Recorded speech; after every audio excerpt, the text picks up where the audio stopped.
In the world, there are tales of cruel mothers-in-law and sisters-in-law who relentlessly torment their daughters-in-law. But the opposite can happen too. Let me tell you about how a domineering daughter-in-law tore our family apart and then how we rebuilt it. My name is Sarah, I'm 25. Just recently, I got married to Mike, who is 3 years my senior, through a workplace romance, and I'm at the peak of happiness. When it was time to leave the home I had lived in for many years, my grandmother said, "We will miss you too. But Sarah, live happily. Remember, you can always come back if anything happens," as she sent me off. My parents got divorced when I was in middle school and my brother Adam was in high school. It wasn't an age where we absolutely needed a mother, and both Adam and I facing entrance exams. We ended up living with our father for economic reasons. Our paternal grandmother took care of things like preparing meals and cleaning for us. The divorce was caused by my father's infidelity. Grandmother often said, "I truly regret what happened to your mother. My son isn't a bad person, but he has always been bad with women, or rather, he's too weak-willed to properly refuse temptations. To us siblings, he was a kind and good father, but marital and romantic relationships are a different matter, I suppose." Grandmother was a gentle and hard-working person. I've never seen her rest. She would always start cleaning some small corner or do her knitting whenever she had a moment. Grandmother knitted many sweaters and scarves for my brother and me. Even though my parents were divorced, I met with my mother quite often for meals or shopping, so I never felt particularly lonely. I think my mother really loved my father. Even after they separated, she often worried about my father. That's probably why she couldn't forgive his infidelity. I remember my mother crying throughout the funeral when my father suddenly passed away from a stroke 6 years ago. When my father died, my mother was already remarried, so living with her wasn't an option for us. Moreover, we couldn't leave our grandmother alone in such a big house, and my brother had the same opinion. Mother said she would fully support us if anything happened. And then, when I got married and left the house, it ended up being just my grandmother and Adam living in the old, large house. It's only a 15-minute drive from our new place, so I'll come to visit often because I want to eat Grandma's cooking, I said. I truly thought so and intended to do just that, but a year after I got married, Adam got married too. That was the beginning of everything. My 29-year-old brother got a woman 4 years his senior pregnant. I was surprised by what Emily, who was about to become my sister-in-law, said when we first met. We decided to get married because I got pregnant. I never really wanted to get married. As they're both old enough to know better, I thought that both are responsible. If she didn't want to get married, she should have taken precautions. I thought to myself, but I didn't say it out loud. Frankly, my impression of my brother's wife was bad. She might have been considered beautiful, but I thought her unpleasant personality was apparent. Despite claiming she didn't want to get married, the wedding and reception were quite lavish. I think my brother must have stretched himself thin. And there must have been some financial help from our grandmother. Adam, perhaps taking after our father, was kind-hearted or, to put it less kindly, weak-willed. It was clear he was already under his older wife's thumb. The first time I visited my grandmother's house after Adam's marriage, my sister-in-law told me, "You're married now, aren't you? You shouldn't come back here so often. Be mindful," she said in a condescending tone right off the bat. Though it irked me to do exactly what my sister-in-law wanted, I gradually found myself visiting Grandma's house less often. When the baby was born, I did go to give a gift, but I couldn't help but notice how my grandmother looked. She seemed much thinner than before. "Grandma, are you okay? You seem to have lost some weight. Are you not feeling well?" I asked grandmother. She smiled and said, "I'm fine. At my age, being too heavy is hard on the knees. Losing a bit of weight is just right." She insists she's not in poor health, but Grandma will be turning 77 next month. As someone who's always been particularly close to her, I can't help but worry. "Grandma, it's your 77th birthday next month, isn't it? We should celebrate," I said, but she demurred, as always, "No, dear. It's not necessary. We've just welcomed a great-grandchild. Then how about we celebrate the baby's arrival and your 77th birthday together?" I suggested, thinking it was a great idea.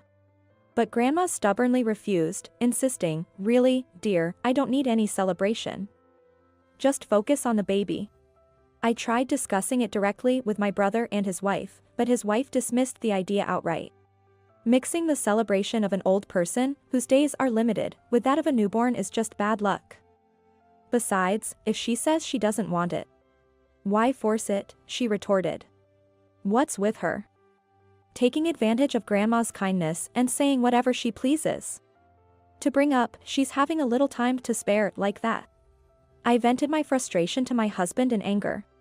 Calm down, Sarah. It's understandable you're upset, but if Grandma needs help, we'll be there for her. I'll support you. My husband reassured me, which was comforting, but I've never seen Grandma show any sign of weakness. That's why I'm worried. The following year, I became pregnant.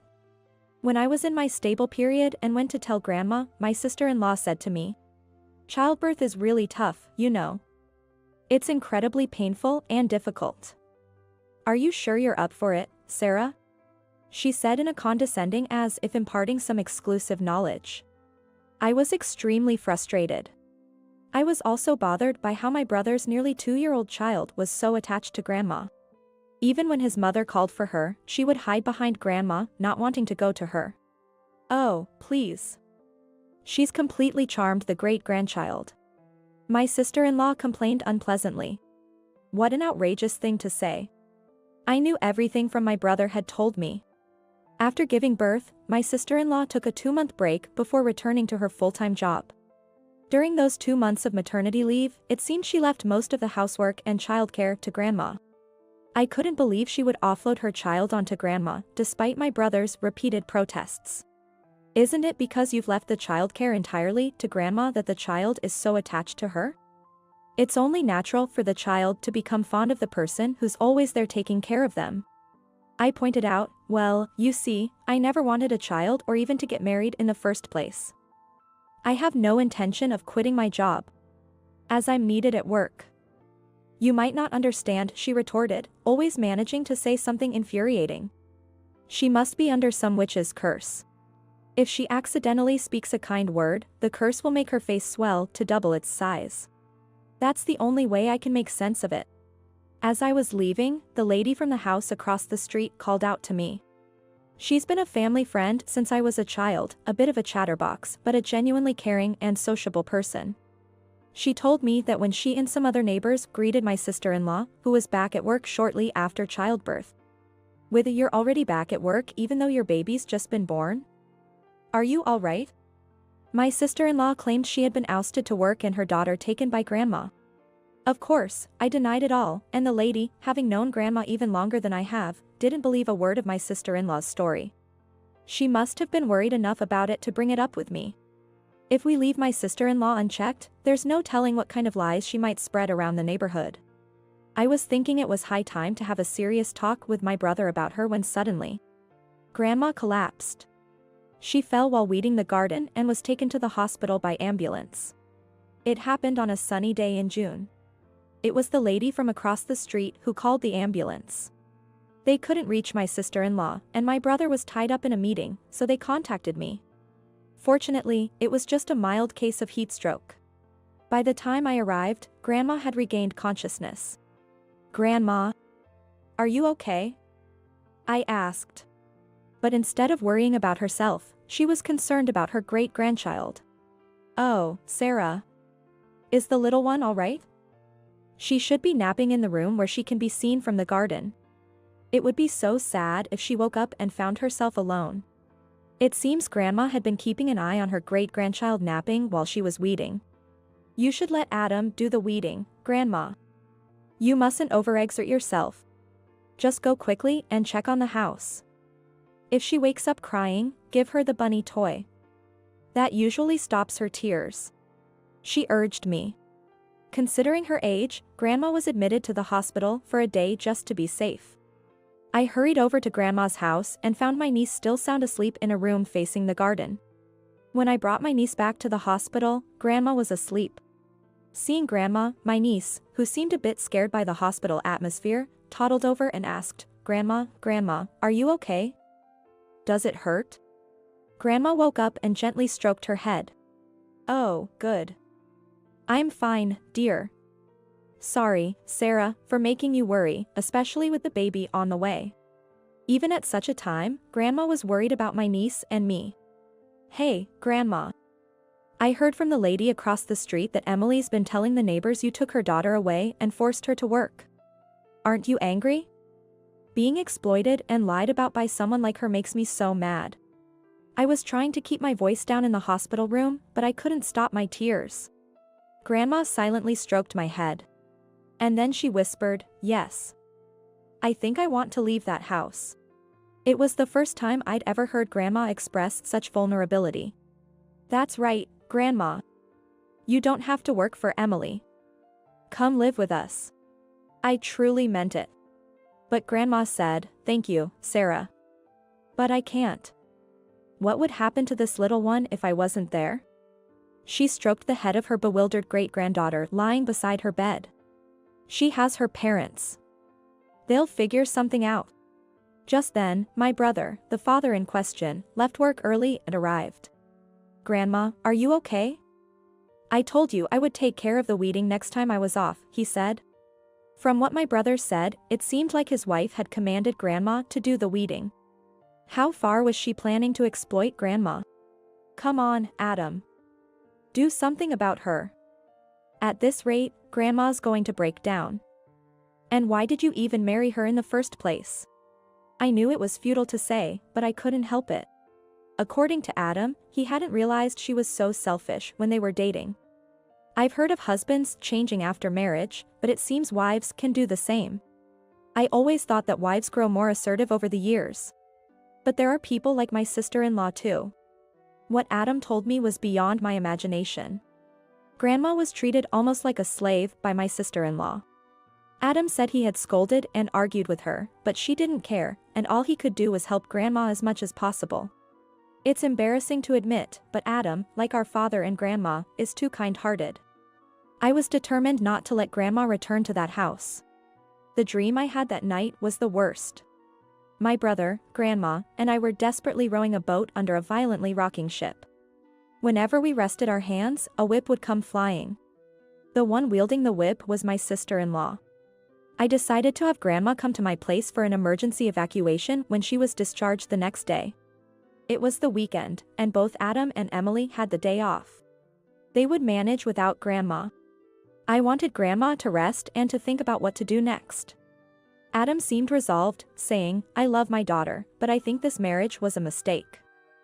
I'll take responsibility. He took his daughter and left. When Grandma set foot in my two-bedroom apartment upon discharge, she exclaimed, oh my, it's quite cozy, isn't it? Cleaning will be easy here.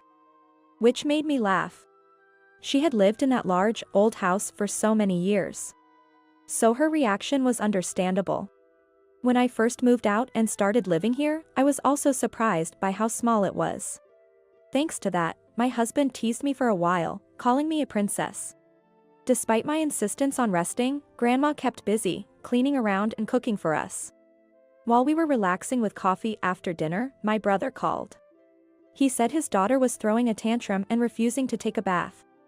She always wants to bathe with a ducky and won't go in without it. What's ducky, he said, but I couldn't deal with these complaints every time. What's her mother doing? To my surprise, he said she had gone on an overnight trip with a friend since this morning. Grandma, piecing together the conversation, informed us that a ducky referred to a duck toy located on the shelf in the dressing room. A trip, even though Grandma had just collapsed? Even if it was booked in advance, to go on a trip leaving behind a young daughter? It was clear that my sister-in-law was entirely unreliable when it came to childcare. Adam, I'm coming over tomorrow. I can't stand this anymore. She's the worst as a mother and as a wife. You need to get your act together. Hearing this, it seemed Adam finally made up his mind. Understood. She'll probably be back by after 7 p.m. He then hung up the phone. Good. I'm sure Ducky will be relieved too. I called my mom. I had updated her a few times about my sister-in-law, but it seemed she hadn't realized the extent of the situation. Adam really takes after your father. He can't stand up to women. My mom sighed, offering her full support once she understood the situation. The next day, upon her return from the trip, my Emily was met not only by her husband and me, her sister-in-law, and grandma, but also by my husband. Our mother, and her new husband, 6 of us in total. Grandma had put my niece to bed. What's with the crowd?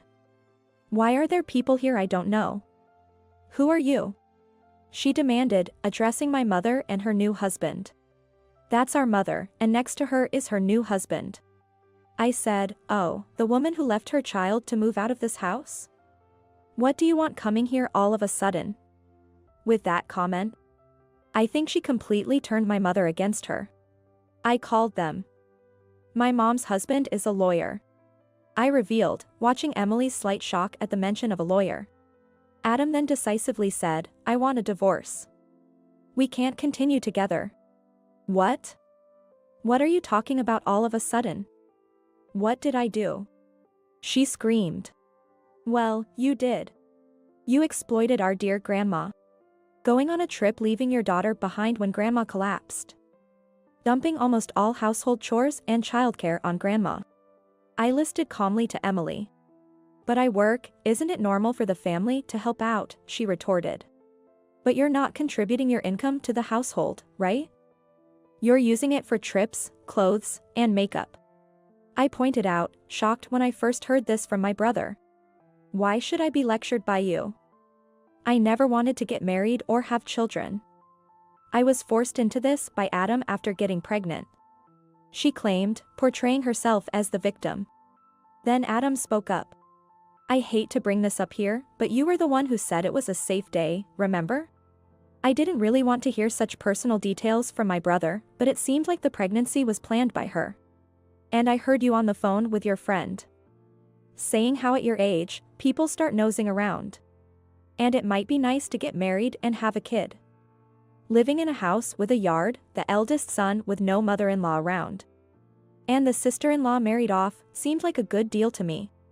My usually quiet brother burst out. She turned red and yelled, what? Were you eavesdropping? It's not eavesdropping if you're speaking loudly enough for everyone to hear. Even grandma heard. You don't care about anyone but yourself. So it doesn't matter who's listening, right? My brother countered. She refused to back down, even then. Humph. You have no proof. You can't just unilaterally decide to divorce me. I'm the mother, after all. You can't separate me from my child. After all the childcare she'd left to grandma, now she's playing the mother card? We have proof, I said, pulling out my phone. I had videos transferred from Adam showing her daily dismissive remarks and how she treated grandma like a slave. Adam may be timid, but he must have been seething with anger inside. When he started considering divorce, he thought of gathering evidence, hence the recordings and videos. With this much evidence, there's no way you'll get custody. If you refuse to agree to the divorce, we can go to mediation. But you don't stand a chance. Remember, we have a lawyer on our side, I said, glancing at my mother's husband who nodded silently in agreement. Then Adam promptly laid out the divorce papers on the table. The video showed Emily lounging on the sofa watching TV while grandma diligently took care of the great-grandchild, changing her and attending to her needs. What the hell? What is this? Don't joke with me. Her face turned bright red as she angrily agreed to divorce, gathered her belongings in her room, and stormed out, saying, I'm relieved to be leaving this big, old house. I'll come back for my things later, don't you dare throw them away. After she left, the room fell into a serene silence as if a storm had passed. Thank you, everyone. I'll make some coffee. Grandma's words brought everyone back to reality. Let me do it, Grandma. Just sit down, I insisted, heading to the kitchen to boil water. It's been a while since I've been in this kitchen, my mother commented as she helped set out the snacks. Mom, thanks for bringing your husband. Having a lawyer with us made a huge difference. I expressed my gratitude. Yes, it was a good decision. She was quite a handful. I might have left this house, but I want you, your brother, and Grandma to be happy. I mean it, my mother said with a smile. As we all relaxed with coffee and snacks, Grandma made an important announcement. I've been thinking about rebuilding this house. Would you all consider living here then? When I left for marriage, Grandma's words, "You can always come back," seemed ominous, but now they were coming true in a different, happier form. About a year later, a magnificent two-family house was completed. It's a bit of an unconventional two-family house, with the first floor being fully accessible and serving as the living space for Grandma, my brother, and my niece. The second floor serves as the living space for my husband and me, along with our newborn child. By the way, the baby turned out to be a boy. In addition to the main kitchen, there's a mini kitchen on the second floor, making it convenient for preparing simple meals. There's also an airy sunroom that's perfect for letting the kids play, even on rainy days. With ample rooms, the house can accommodate more children in the future, and even if my brother remarries, there will be plenty of space for everyone. As a side note, my son was born with ease.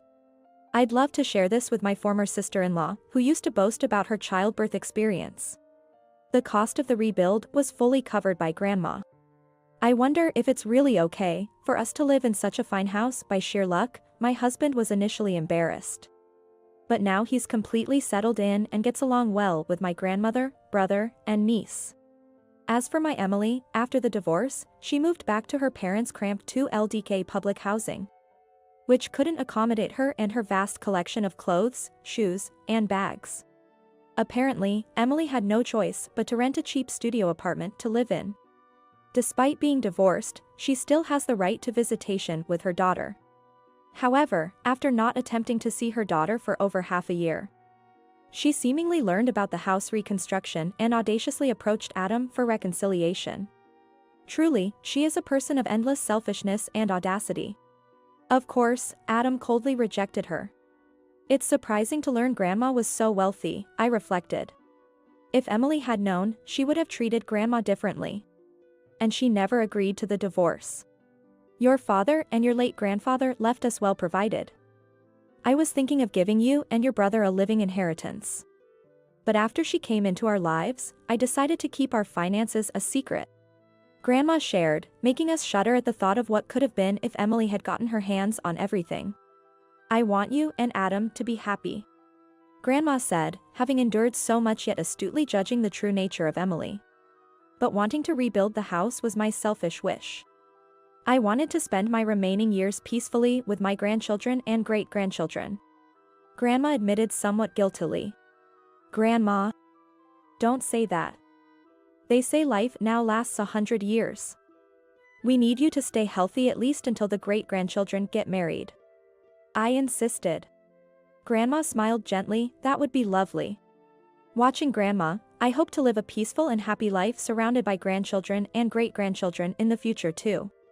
People like Emily, who only think of themselves and lack compassion for others, might end up living as they please but leave this world in solitude. It's too late to have regrets when one grows old and finds themselves without anyone by their side. One day, I heard a company went bankrupt. The company's name sounded familiar, and I realized it was where Emily used to work. Her first misfortune arrived sooner than I expected. I don't know if she actually lost her job, but her future seems likely to be unstable, akin to a rolling stone. Recently, Adam seems to have started seeing someone new. Don't make the same mistake again, okay? I cautioned him. Responding to my warning, Adam quipped, I know. One strong-willed woman in the family is enough for me, prompting laughter from everyone. Even my son and niece, not understanding the context, joined in the laughter. When the adults are smiling, the children smile too.